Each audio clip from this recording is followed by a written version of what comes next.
We have seen in the previous section that if we keep an electric conductor in a magnetic field such that direction of the current flowing through the conductor perpendicular to the magnetic field, then a force is exerted on the conductor. Because of this, the conductor moves. But if an electric conductor is moving in a magnetic field or the magnetic field around a stationary conductor is changing, what will happen?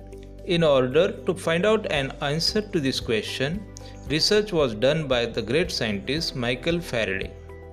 In the year 1831, Faraday showed that an electric current can be produced in a conductor with the help of a moving magnet.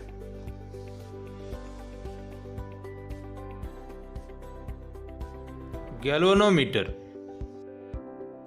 Galvanometer is a sensitive device which works on the same principle as that of an electric motor that we have studied earlier. We can make some electrical measurements with it. A coil is positioned between the pole pieces of a magnet in such a way that the pointer on the galvanometer dial is connected to it.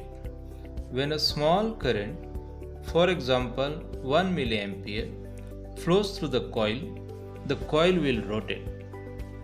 The rotation will be proportional to the current.